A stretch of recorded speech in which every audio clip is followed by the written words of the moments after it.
Everybody has been talking about the breaking news that a $500 billion giant, the UAE, a Middle Eastern giant, has just been exposed for quietly buying $500 million worth of Bitcoin. Have a look at this. The sovereign wealth fund of Abu Dhabi is doing what we have long suspected. But today I want to go a little bit further than just the breaking news. Today I also want to discuss the dominoes that have been falling in the Middle East for a long amount of time today, because we can see, highlighted by this very big pink circle I've got on this chart, the UAE have been invested into Bitcoin for a very, very long time. What does their most recent filing in the SEC tell us about this global game theory that we're seeing unfold today? We have nations all around the world buying Bitcoin, being exposed for buying Bitcoin. Has America created a wave of nation-state FOMO? I believe they might have. So let's start breaking down what is going on today with the most recent news. The Abu Dhabi Sovereign Wealth Fund has now been exposed for buying $436 million of Bitcoin in Q1 2024. We could see absolutely everybody was talking about this today. Absolutely everybody. It was all over Twitter. Now, what I think is really interesting is what else is buried within this headline of this article. Wisconsin Pension Fund also doubles its Bitcoin holdings.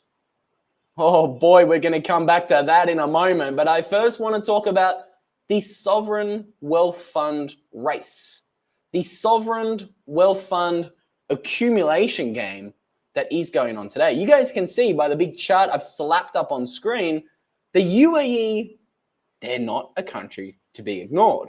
They're a country squatting on over $500 billion in regards to their GDP.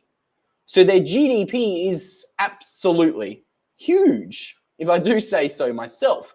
Now, what else is really interesting about the UAE and what exactly is going on is the fact that the UAE actually has multiple of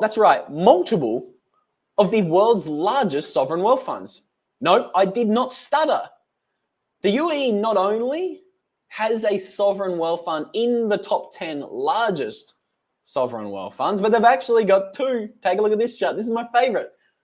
We can see the Abu Dhabi Investment Authority is squatting on 993 billion big ones.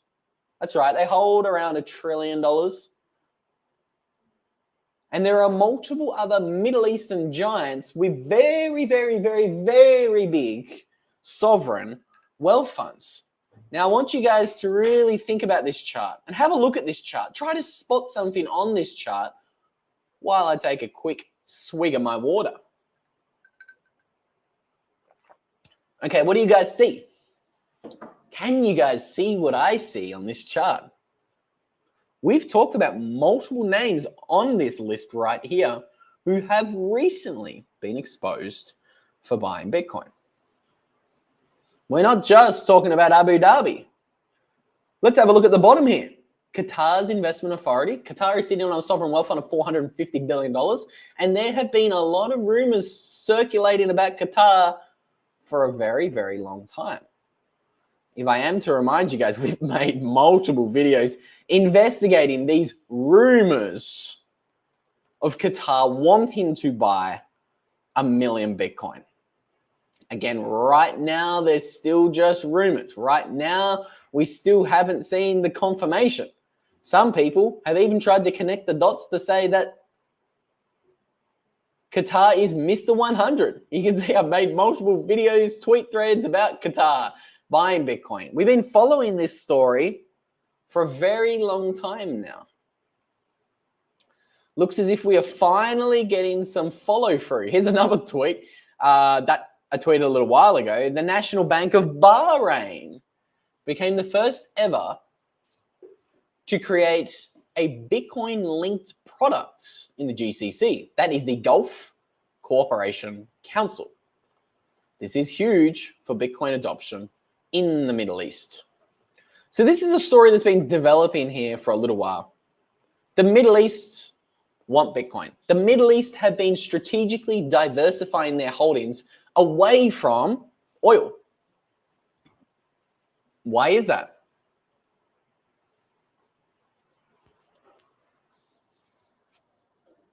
I paused because I just wanted to make sure our boy All Night Hider had audio. All right, he's fixed his audio. He's back. The show can go on because All Night Hider has audio. Rewind to where I was before I lost my track of thought. I was asking you, why is the Middle East trying to diversify away from oil? Is it because the petrodollar is dying? The petrodollar system is slowly but surely just unwinding itself. Yes. I've got some things I want to show you guys about that. Because we all know that the petrodollar system, it's unwinding. Okay? If I were to show you some receipts for what I'm talking about, for the first time in a very, very, very, very long time, Saudi Arabia and some other oil giants in the Middle East have started accepting other currencies for their very precious energy, their oil. This article is a 2022 article. Saudi Arabia considers accepting Chinese yuan instead of US dollars for Chinese oil sales. Now, there was a statistic, I believe in 2023, something like 80% of oil trade was done in dollars. Sounds like a lot. The dollar maximalists will say 80%. The US dollar is still the king in that market. Let's not forget, it was 100% only what?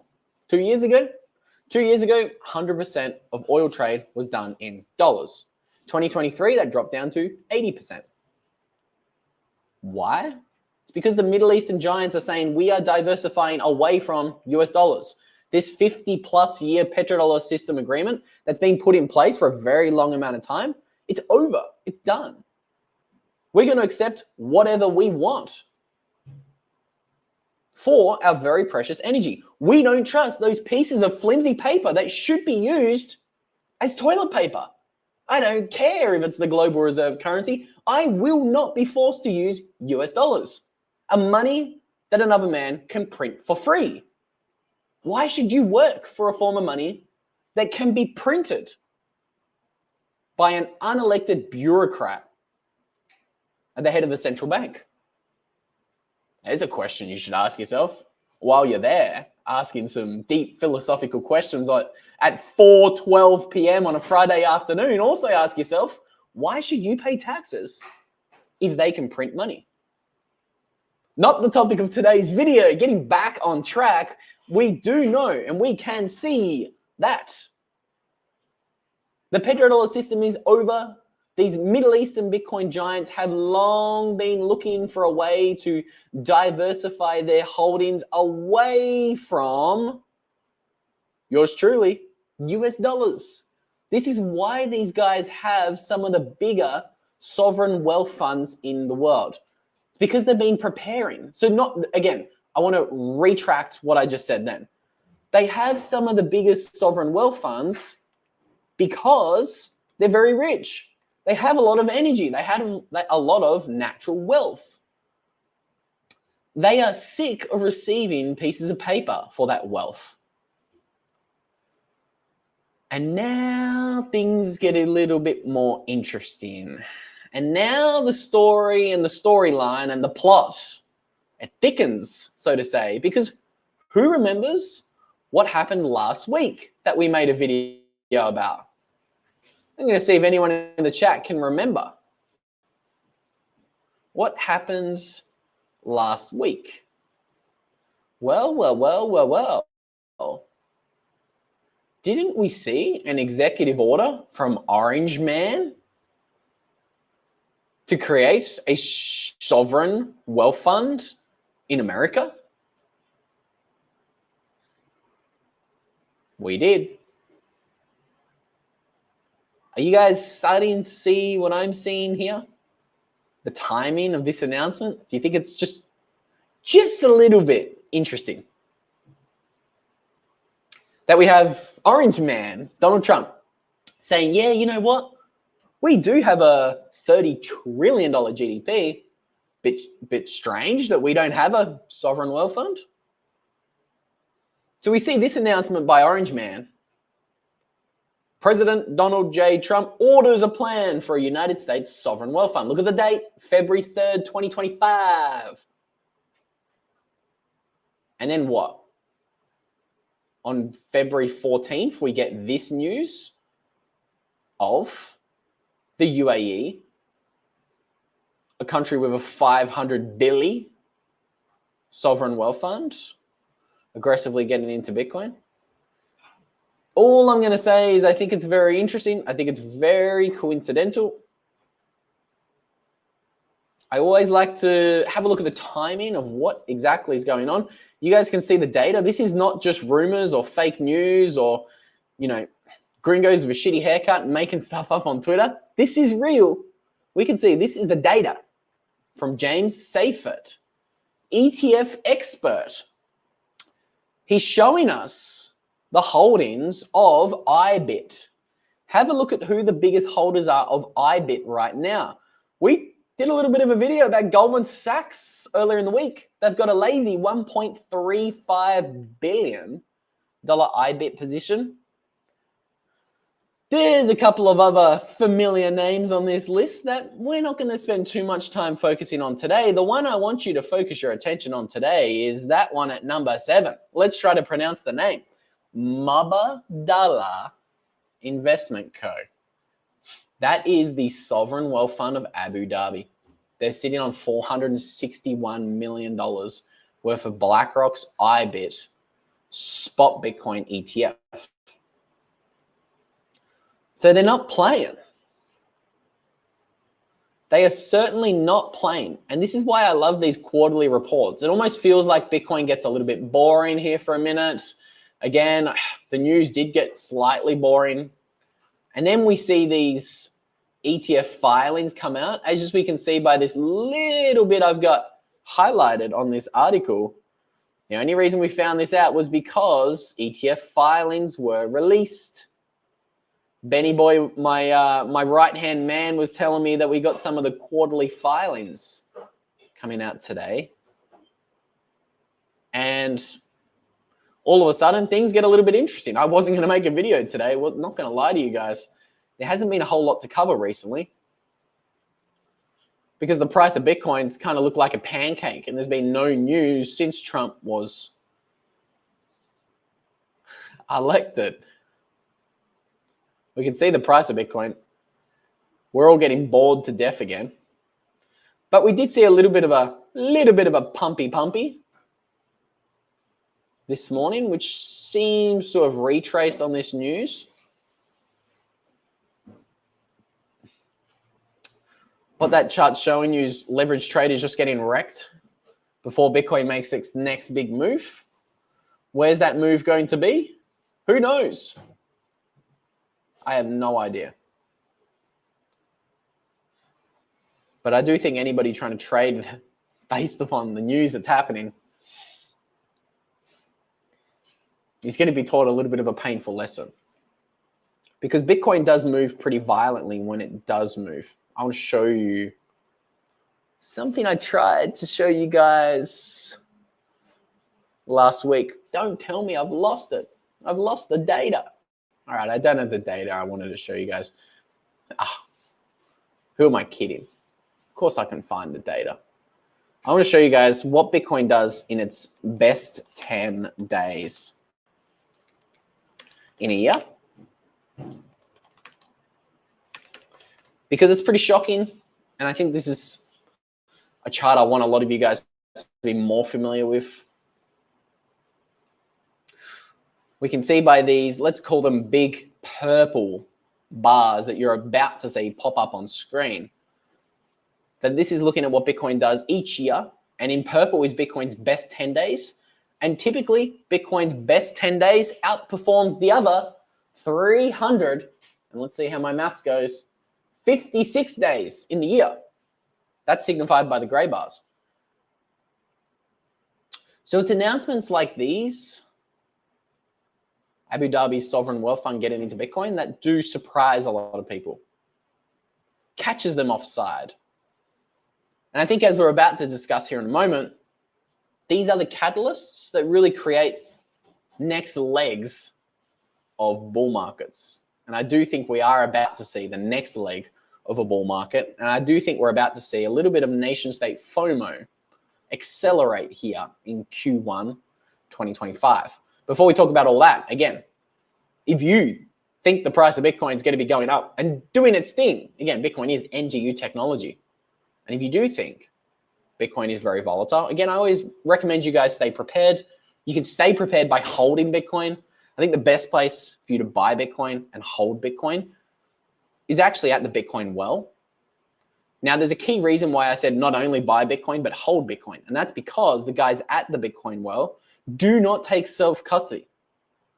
They don't take custody of your coins. They force you to take self-custody and learn about self-custody.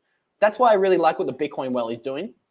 So I always recommend you check them out. If you are a retail investor or a high net worth institutional investor looking to buy more than $50,000 of Bitcoin, they do have a very special, very unique white glove concierge service if you are buying a large amount of Bitcoin. So it doesn't matter who you are, you should be using the Bitcoin well. You can use a link in the description of today's show to even go into the pool or the well, so to say, and have the potential, the probability to win 1 million Satoshis. That's 1% of a Bitcoin, and that's nothing to sneeze at, ladies and gentlemen. Again, I always tell you, any free Bitcoin you can get your hands on today, I always highly recommend you explore it before sovereign wealth funds like Abu Dhabi Sovereign Wealth Fund buys all the Bitcoin on exchanges. I do think that day is coming, that there will be not many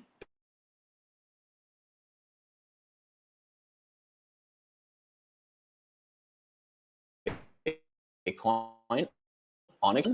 It is apt to encourage you guys, be prepared for that. Because one day it may become a matter of national security for nation states to have all of those Bitcoin on exchanges reserved. Okay? I was just turning off my Wi-Fi because my internet was a little bit shitty down here. So prepare for Bitcoin today. Prepare for Bitcoin doing its thing today. Another way you can also prepare for Bitcoin doing its thing is by doing something that I'm going to do over here. I'm just going to sneak off screens. Maybe you guys can see me. You can see me. Another way you can prepare for $1 million Bitcoin is by backing up your Bitcoin 12 or 24 words on one of these right here. These are the titanium plates made by Stampseed. I always encourage you guys to check them out. As you can see, it's real metal, baby. Sounds like real metal. You guys can get 15% off anything you want to buy from Stampseed with a promo code Luke15. Again, protect your generational wealth as if it is worth generational wealth today.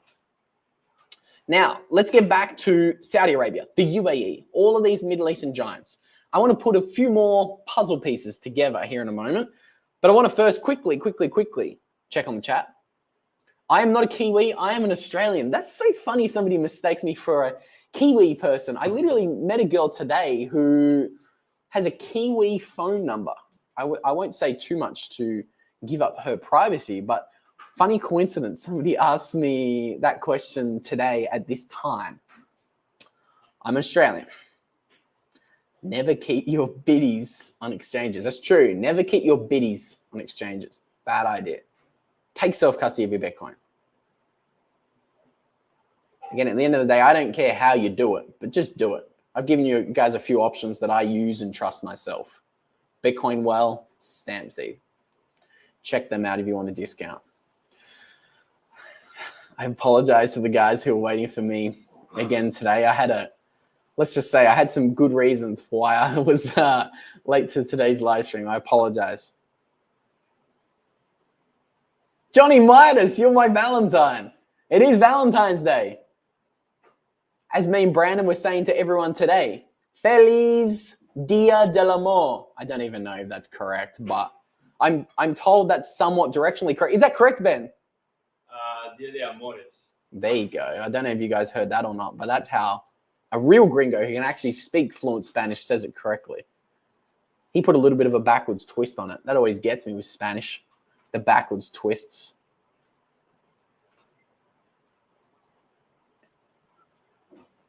You did very well, though.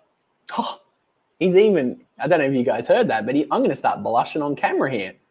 Ben's pumped my tires while I'm on a live stream. What do you reckon? There's 520 of you guys tuning in between Twitter and YouTube. Do I look like I'm blushing on Valentine's Day, or do I just look sunburnt? You tell me in the comments down below. Let's talk a little bit more about this sovereign wealth fund accumulation race that we are supposed to be talking today. He said it wrong. Oh no. Who said it wrong? Me or Benny Boy? Again, the reason why I wanted to talk about this news about the sovereign wealth fund of the Abu Dhabi buying this amount of Bitcoin, have a look at it. $500 million worth of Bitcoin, is because I think it's just another sign, just another signal that things are escalating here. We were showing you this chart in like 2023 videos. I've been tweeting about this chart for what feels like decades, but probably since the 2022 Bitcoin bull run. Sorry, 2022 Bitcoin bear market. The reason why is because we know that nation states have been investing into Bitcoin in a long time. We can see Bhutan on the left-hand side of this chart.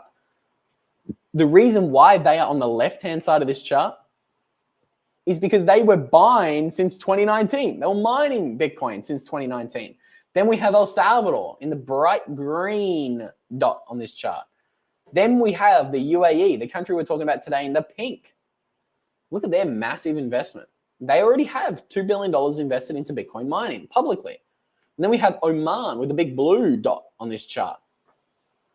We already know that lots of nation states have been investing into Bitcoin mining. I think what we're beginning to see now is the dominoes start to, let's call it, accelerate a little bit. It just really looks as if the seeds that were planted in 2022, 2023, and 2024, maybe, just maybe, might be starting to sprout, so to say. Again, let's not forget this article. This is a 2024 article. Miners eye the Middle East as the next region for growth. This is May 2024. We made a video on this when it came out. Why? Because the Oman government invested $800 million into Bitcoin mining operations. The UAE's 400 megawatts of Bitcoin mining is about 4% of global hash. This is a May 2024 article. It's old news. We've been trying to keep you guys up to date with what has been going on in the Middle East, but they have been making their move for a very long time into this space. And I think what we're seeing now with sovereign wealth funds being revealed and exposed in SEC 13F filings, I think this is the final indicator or the warning sign to suggest that maybe, just maybe, things are going to start really moving. Because not only are these countries creating public partnerships with mining companies, but now their sovereign wealth funds are just buying $500 million worth of Bitcoin in a quarter. Things are moving. Things are accelerating. And as Warpaint says in the chat, it is going up forever. With all that said, to the 565 of you guys tuning in on this Friday afternoon, I will tell you one more time. Feliz Dia de los Enamorados. There you go. That's my Spanish lesson for the day. Well, that said, thank you so much to everyone who tuned in. Happy Valentine's Day. Feliz Dia del Amor, depending upon where you are in the world. And keep an eye on what the UAE is doing.